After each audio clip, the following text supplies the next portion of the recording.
Back to silent learning. Akhila miss ആണ്. So നമ്മുടെ basic സയൻസിൽ നമ്മുടെ ഫസ്റ്റ് ചാപ്റ്റർ എന്ന് പറയുന്നത് ഫുഡ് ഫോർ ഹെൽത്ത്, ആഹാരത്തിലൂടെ ആരോഗ്യം എന്ന് പറയുന്നതാണ്. അടിപൊളിയായിട്ട് മക്കൾ എല്ലാവരും ഈ ഒരു ചാപ്റ്റർ പഠിച്ചിട്ടുണ്ടാവും. ഈ ചാപ്റ്ററിലെ ഇമ്പോർട്ടന്റ് ആയിട്ടുള്ള ക്വസ്റ്റ്യൻസ് ആണ് ഇന്നത്തെ വീഡിയോയിൽ നമ്മൾ ഡിസ്കസ് ചെയ്യുന്നത്. നമ്മുടെ ക്വസ്റ്റ്യൻ ആദ്യത്തേത് ഇതാണ്: the nutrient to be included in the food items are given in the box below. Based on the required quantity add them in the diagram appropriately. ഇവിടെ നമുക്കൊരു ഡയഗ്രാം തന്നിട്ടുണ്ട്. ഈ ഡയഗ്രത്തിൽ നമുക്കറിയാം എല്ലാ കോളം ഒന്നും എന്ത് ചെയ്തിട്ടില്ല, മാർക്ക് ചെയ്തിട്ടില്ല. അപ്പൊ കൃത്യമായിട്ട് ഇവിടെ ഓരോന്നിലും ഏതാണോ വേണ്ടത് എന്നുള്ളത് ഈ ബോക്സിൽ നിന്ന് നമ്മൾ എടുത്ത് എഴുതി കൊടുക്കണം അല്ലെ. അപ്പൊ നിങ്ങൾ നോക്കിയേ, നമുക്കറിയാം ഇതെന്താണ് നമ്മുടെ ഒരു സമീകൃത ആഹാരം അല്ലെ, ബാലൻസ്ഡ് ഡയറ്റിന്റെ ഒരു ഡയഗ്രാം ആണ് ഇവിടെ തന്നിരിക്കുന്നത്. അപ്പൊ ഇതിനകത്ത് ഏറ്റവും ആദ്യം നമ്പർ 1 എന്ന് പറയുന്നത് നോക്കിയോ, ഏറ്റവും കൂടുതൽ അളവിൽ നമ്മുടെ ശരീരത്തിൽ വേണ്ട ആളെയാണ് അവിടെ നമ്മൾ എഴുതി ചേർക്കേണ്ടത് അല്ലെ. നമുക്കറിയാം ആ ഒരു പാർട്ടീഷൻ വെച്ച് കഴിഞ്ഞാൽ ഏറ്റവും കൂടുതൽ വേണ്ട ആളാണ്. അപ്പൊ ഈ തന്നിരിക്കുന്നതിനകത്ത് ABC എന്ന് പറഞ്ഞിട്ട് ഇവിടെ ബോക്സിൽ 3 ആളുകളെ തന്നിട്ടുണ്ട്. അതിൽ കൃത്യമായിട്ട് നമുക്കറിയാം കാർബോഹൈഡ്രേറ്റ്സ് അഥവാ ധാന്യകമാണ് നമ്മുടെ ശരീരത്തിൽ ഏറ്റവും കൂടിയ അളവിൽ ആവശ്യമുള്ള ന്യൂട്രിയന്റ് അല്ലെങ്കിൽ പോഷക ഘടകം എന്ന് പറയുന്നത്. അതായത് B എന്ന് പറയുന്നത് ഞാൻ അവിടെ എന്ത് ചെയ്തിട്ടുണ്ട്, മാർക്ക് ചെയ്തിട്ടുണ്ട്. സോ B4 എന്താണ്, കാർബോഹൈഡ്രേറ്റ്സ് അല്ലെങ്കിൽ ധാന്യകമാണ് അല്ലെ. ഇനി നെക്സ്റ്റ് നിങ്ങൾ നോക്കിയാൽ നിങ്ങൾക്ക് കാണാൻ വേണ്ടി സാധിക്കും S2 എന്ന് പറഞ്ഞത് ഇവിടെ മാർക്ക് ചെയ്ത് വെച്ചിട്ടുണ്ട്. അവിടെ പക്ഷെ എന്ത് ചെയ്തിട്ടില്ല, ഏതാണെന്ന് കൊടുത്തിട്ടില്ല അല്ലെ. അതല്ലാതെ പിന്നെ കൊടുത്തത് വിറ്റാമിനുകളും ധാതുക്കളും ഇവിടെ കൊടുത്തിട്ടുണ്ട്. ആൻഡ് 3 എന്ന് പറയുന്ന നമ്പർ നമ്മളോട് എന്ത് ചെയ്യാൻ പറഞ്ഞിട്ടുണ്ട്, അവിടെ മാർക്ക് ചെയ്ത് തന്നിട്ടുണ്ട് നമുക്ക് എഴുതാൻ വേണ്ടിയിട്ട്. ഇത്രയാണ് നമ്മുടെ ഡയഗ്രാം എന്ന് പറയുന്നത്. അപ്പൊ കാർബോഹൈഡ്രേറ്റ് ധാന്യകം നമ്മൾ എഴുതി കഴിഞ്ഞു. ഇനി ബാക്കിയുള്ളത് ഫാറ്റും പ്രോട്ടീനും ആണ് അല്ലെ, കൊഴുപ്പും മാംസ്യവും ആണ്. നമുക്കറിയാം നമ്മുടെ ശരീരത്തിന് നെക്സ്റ്റ് ആവശ്യമുള്ളത് ആരെയാണ്, നമുക്കറിയാവുന്ന കാര്യം തന്നെയാണ് അല്ലെ, നമ്മുടെ പ്രോട്ടീൻ. അപ്പൊ ഞാനിവിടെ C എന്ന് മാർക്ക് ചെയ്തിട്ടുണ്ട്. C4 എന്താണ്, പ്രോട്ടീൻ അഥവാ മാംസ്യമാണ്. ആൻഡ് നെക്സ്റ്റ് വൈറ്റമിൻ ധാതുക്കളും വേണമെങ്കിൽ നമുക്ക് സെപ്പറേറ്റ് ആയിട്ടും എഴുതാം കേട്ടോ. പക്ഷെ ഇവിടെ ഇതൊരു പ്രീവിയസ് ഇയർ ക്വസ്റ്റ്യൻ ആയിരുന്നു. അവിടെ ഇങ്ങനെ ഈ ഒരു രീതിയിലായിരുന്നു ഈ ഒരു ചാർട്ട് കൊടുത്തിട്ടുണ്ടായിരുന്നത്. ആൻഡ് നെക്സ്റ്റ് നിങ്ങൾ നോക്കി, ഏറ്റവും കുറഞ്ഞ അളവിൽ നമ്മുടെ ശരീരത്തിന് വേണ്ട ആൾ ആരാണ്, യെസ് ഈ തന്നിരിക്കുന്നതിൽ അത് ഫാറ്റ് അല്ലെങ്കിൽ കൊഴുപ്പാണെന്ന് നമുക്ക് തിരിച്ചറിയാൻ പറ്റും. സോ ഇവിടെ ഞാൻ മാർക്ക് ചെയ്യാണ് A അല്ലെ, ഫാറ്റ് അല്ലെങ്കിൽ എന്താണ്, കൊഴുപ്പാണ്. അപ്പൊ കൃത്യമായിട്ട് ഈ ഒരു ആൻസർ നമ്മൾ എന്ത് ചെയ്യണോ, നമ്മൾ അവിടെ എഴുതി ചേർക്കണം. അപ്പൊ നമുക്കറിയാം ഓരോ വിഭാഗത്തിലും വരുന്ന ഫുഡ് ഐറ്റംസ് ഒക്കെ നമ്മൾ പഠിച്ചിട്ടുണ്ട്. കാർബോഹൈഡ്രേറ്റ്സ് അല്ലെ, പ്രോട്ടീൻ അല്ലെങ്കിൽ മാംസ്യം. ഇവിടെ ആണെങ്കിൽ വിറ്റാമിനുകളും ധാതുക്കളും ചേർത്ത് എഴുതിയതാണ്. ആൻഡ് ഫാറ്റ് അല്ലെ, കൊഴുപ്പ്. അപ്പൊ ഇവരെല്ലാം ഉൾപ്പെടുത്തിയിട്ടുള്ള നമ്മുടെ ആഹാരത്തിനെയാണ് നമ്മൾ സമീകൃത ആഹാരം അല്ലെങ്കിൽ ബാലൻസ്ഡ് ഡയറ്റ് എന്ന് വിളിക്കുന്നത്. അതാണ് അല്ലെ നമ്മുടെ കൃത്യമായിട്ടുള്ള ആരോഗ്യത്തിന് നമ്മൾ ഫോളോ ചെയ്യേണ്ടത് എന്നുള്ളതും നമ്മൾ ഈ ഒരു ചാപ്റ്ററിൽ പഠിച്ചിട്ടുണ്ട്. അപ്പൊ എക്സാമിന് മാർക്ക് കിട്ടുക എന്നതുപോലെ തന്നെ ഇമ്പോർട്ടന്റ് ആണ് നമ്മുടെ ലൈഫിൽ. നമ്മൾ ഇത് എന്ത് ചെയ്യണം, ഈ പഠിച്ച കാര്യങ്ങളെല്ലാം നമ്മൾ അപ്ലൈ ചെയ്യണം. ഒരു ക്വസ്റ്റ്യൻ കൂടെ നമുക്ക് നോക്കാം. ക്വസ്റ്റ്യൻ ഇതാണ്. യെസ്, ഇവിടെ ഒരു പിക്ചർ ഉണ്ട്. ആ പിക്ചറിൽ ഒരാളല്ലേ, ഒരു ഡോക്ടർ പറയുവാണ് ഒരാളുടെ അടുത്ത്, your lab report indicated your high cholesterol level അല്ലെ. അപ്പൊ നമ്മൾ കൊളസ്ട്രോൾ ഒക്കെ ചെക്ക് ചെയ്യാറുണ്ട്. കൊളസ്ട്രോൾ എന്ന് പറയുന്ന ടേം നമ്മൾ ഒരുപാട് കേട്ടിട്ടുണ്ട്. അപ്പൊ നമ്മുടെ ക്വസ്റ്റ്യൻ ഇതാണ്: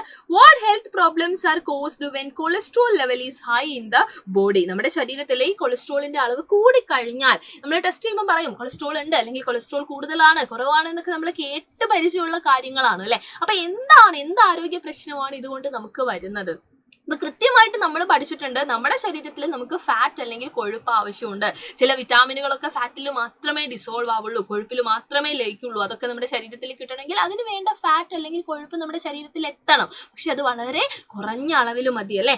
എന്നാൽ നമ്മൾ മനസ്സിലാക്കേണ്ടത്, നമ്മുടെ ഫാറ്റിന്റെ മറ്റൊരു രൂപം എന്നുള്ള രീതിയിൽ നമുക്ക് വേണമെങ്കിൽ എന്ത് പറയാം, കൊളസ്ട്രോളിനെ വിളിക്കാം അല്ലെ. കൊഴുപ്പിന്റെ മറ്റൊരു രൂപമായിട്ട് നമുക്ക് ആരെ വിളിക്കാം, യെസ് നമ്മളുടെ കൊളസ്ട്രോളിനെ നമുക്ക് എന്ത് ചെയ്യാം, വിളിക്കാൻ വേണ്ടി സാധിക്കും. അപ്പൊ നമ്മുടെ ശരീരത്തിൽ നമ്മുടെ ഭക്ഷണത്തിൽ നിന്ന് നമുക്ക് കിട്ടുന്ന എന്താണ്, ഈ പറയുന്ന കൊഴുപ്പിൽ നിന്ന് അല്ലെങ്കിൽ നമ്മൾ കഴിക്കുന്ന ഫാറ്റി ഫുഡുകൾ ഉണ്ട്, അതുപോലെ എക്സസൈസിന്റെ അഭാവം, അങ്ങനെ ഒരുപാട് റീസൺസ് നമുക്ക് പറയാൻ വേണ്ടി പറ്റും. നമ്മൾ മനസ്സിലാക്കേണ്ടത്, നമ്മുടെ ശരീരം എന്ത് ചെയ്യുന്നുണ്ട്, കൊളസ്ട്രോൾ ഉൽപ്പാദിപ്പിക്കുന്നുണ്ട്. അപ്പൊ നമ്മൾ കഴിക്കുന്ന ഫുഡിൽ നിന്ന് മാത്രമല്ലാതെ അപ്പൊ ബോഡി ഓൾസോ പ്രൊഡ്യൂസസ് കൊളസ്ട്രോൾ അല്ലെ. അപ്പൊ കൊളസ്ട്രോൾ എന്ന് പറയുന്നത് നമ്മൾ കഴിക്കുന്നത് കൊണ്ട് മാത്രമല്ല, അല്ലാതെ നമ്മുടെ ശരീരവും എന്ത് ചെയ്യുന്നുണ്ട്, കൊളസ്ട്രോൾ ഉൽപ്പാദിപ്പിക്കുന്നുണ്ട്. അപ്പൊ ഈ ഒരു ലെവൽ ഓഫ് കൊളസ്ട്രോൾ ഹൈ ആവുന്ന സമയത്ത്, നമ്മുടെ ശരീരത്തിലെ കൊളസ്ട്രോളിന്റെ അളവ് വല്ലാതെ കൂടുന്ന സമയത്ത് എന്താ സംഭവിക്കാന്നറിയോ, നമ്മൾ സാധാരണ ടാങ്കിലൊക്കെ വെള്ളം അല്ലെ, നമുക്കറിയാം നമ്മുടെ വീട്ടിൽ നമ്മൾ പൈപ്പ് ഓൺ ചെയ്യുമ്പോൾ വെള്ളം കിട്ടുന്നില്ലേ, ടാങ്കിൽ നിന്ന് വെള്ളം കിട്ടുന്നില്ലേ, ആ ഒരു പൈപ്പിൽ എവിടെയെങ്കിലും ഒരു ബ്ലോക്ക് വന്നു കഴിഞ്ഞാൽ നമുക്ക് അതേപോലെ വെള്ളം പമ്പ് ചെയ്ത് കിട്ടുമോ, ഇല്ല. അതേപോലെ തന്നെയാണ് നമ്മുടെ ശരീരത്തിലെ ബ്ലഡ് വെസൽസ്. നമുക്ക് ഒരുപാട് രക്തക്കുഴലുകൾ ഉണ്ട് അല്ലെ. ഈ ബ്ലഡ് വെസൽസ് അല്ലെങ്കിൽ രക്തക്കുഴലുകളുടെ ഉള്ളിലായിട്ട്, അതായത് അതിന്റെ എന്താണ് വാൾസ് ഉണ്ടാവില്ലേ, ബ്ലഡ് വെസൽസിന്റെ ഒക്കെ വാൾസ് ഉണ്ടാവില്ലേ, ആ വാൾസിൽ എന്ത് ചെയ്യാൻ തുടങ്ങും, ഈ പറയുന്ന കൊളസ്ട്രോൾ എക്സസ് ആയിട്ടുള്ള അല്ലെങ്കിൽ അധികമായിട്ടുള്ള നമ്മുടെ ശരീരത്തിലുള്ള കൊളസ്ട്രോൾ അന്ന് അടിഞ്ഞു കൂടാനായിട്ട് സാധിക്കും. അപ്പൊ നിങ്ങൾ നോക്കിയോ, ഇവിടെ ഞാനൊരു പിക്ചർ വെച്ചിട്ടുണ്ട്. ഈ പിക്ചർ നോക്കിയേ, സാധാരണഗതിയിലുള്ളതിനപ്പുറത്തേക്ക് നമ്മൾ ഹൈ കൊളസ്ട്രോൾ ഉള്ള ഒരാളാണെങ്കിൽ നമ്മളുടെ ബ്ലഡ് വെസലിന്റെ രക്തക്കുഴലിന്റെ ഭിത്തിയില് കണ്ടോ നിങ്ങൾ, ഇതൊരു രക്തക്കുഴലാണെങ്കിൽ അതിന്റെ സൈഡ് ചേർന്നിട്ട് എന്ത് ചെയ്യുന്നു, ഈ കൊളസ്ട്രോൾ വന്നിട്ട് ഡെപ്പോസിറ്റ് ആവുകയാണ് അല്ലെ. അപ്പൊ ആ സമയത്ത് നമ്മുടെ ബ്ലഡിന് എന്ത് ചെയ്യാൻ പറ്റില്ല, ഇതിലൂടെ കൃത്യമായിട്ട് ഫ്ലോ ചെയ്യാൻ അല്ലെങ്കിൽ ഒഴുകാൻ വേണ്ടി സാധിക്കില്ല. അപ്പൊ നമ്മളുടെ ഈ പറയുന്ന എന്താണ്, നമുക്ക് ഈ രക്തപ്രവാഹം കൃത്യമായിട്ട് നടന്നിട്ടില്ല എന്നുണ്ടെങ്കിൽ നമുക്ക് എന്തുണ്ടാവും, ഹൃദയ സംബന്ധമായിട്ടുള്ള ഒരുപാട് അസുഖങ്ങൾ നമുക്ക് ഉണ്ടാവാനുള്ള ചാൻസ് ഉണ്ട് അല്ലെ. ഡിസീസസ് ഒക്കെ നമുക്ക് ഉണ്ടാവാനുള്ള ചാൻസ് ഉണ്ട്. നമ്മൾ കേട്ടിട്ടുണ്ടാവും ബ്ലോക്ക് വന്നു അല്ലെങ്കിൽ ആ ബ്ലോക്ക് റിമൂവ് ചെയ്യണം എന്നൊക്കെയുള്ള കാര്യങ്ങൾ നിങ്ങൾ അല്ലെ.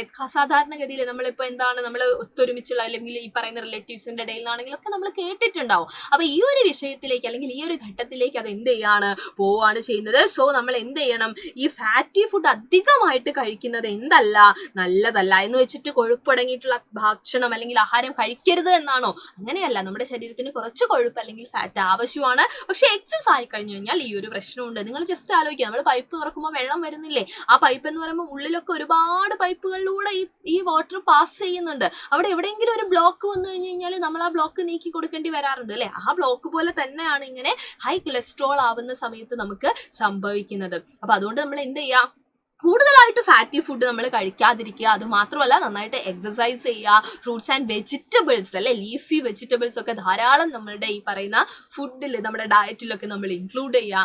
ആ രീതിയിലാണ് നമ്മൾ എന്ത് ചെയ്യേണ്ടത്, മുന്നോട്ട് പോവേണ്ടത്. അപ്പൊ ഇതുപോലെ ഒരുപാട് ക്വസ്റ്റ്യൻസ് ഒക്കെ നമുക്ക് എന്ത് ചെയ്യാനുണ്ട്, പഠിക്കാനുണ്ട്. സിലബസ് മാറിയതാണെങ്കിൽ പോലും ആ സിലബസിൽ വരുന്ന, പുതിയ സിലബസിൽ വരുന്ന ഒരുപാട് കാര്യങ്ങൾ പഴയ സിലബസിൽ ഉണ്ടായിരുന്നു അല്ലെ. അപ്പൊ അത് റിലേറ്റഡ് ആയിട്ടുള്ള പ്രീവിയസ് ഇയർ ക്വസ്റ്റ്യൻസ് ഒക്കെ കളക്ട് ചെയ്തിട്ട് വേണം നമുക്ക് പഠിക്കാനായിട്ട്. അപ്പൊ അവിടെയൊക്കെ നിങ്ങളെ സപ്പോർട്ട് ചെയ്യാൻ വേണ്ടി മക്കൾക്ക് ഓൾറെഡി അറിയാമായിരിക്കും നമ്മുടെ ഓൺലൈൻ ട്യൂഷൻ ബാച്ച്, നമ്മുടെ വജ്ര ബാച്ച്. അപ്പൊ ഇതുവരെയും നമ്മുടെ വജ്ര ബാച്ചിൽ നിങ്ങൾ ജോയിൻ ചെയ്തിട്ടില്ല എന്നുണ്ടെങ്കിൽ പെട്ടെന്ന് തന്നെ നമ്മുടെ കോൺടാക്ട് നമ്പർ ഒക്കെ ഇവിടെ കൊടുത്തിട്ടുണ്ട്. എന്നിട്ട് കോൺടാക്ട് ചെയ്തിട്ട് അഡ്മിഷൻ എടുക്കുക. അടിപൊളിയായിട്ട് ഈ ഒരു ഇയർ നമുക്ക് പഠിച്ച് സെറ്റ് ആക്കണം. അപ്പൊ തൽക്കാലത്തേക്ക് മിസ് പോവാണ്. നമുക്ക് എന്ത് ചെയ്യാം, അടുത്ത വീഡിയോ ആയിട്ട് വീണ്ടും വരാം മിസ്. അതുവരെ എല്ലാവർക്കും thank you so much and by.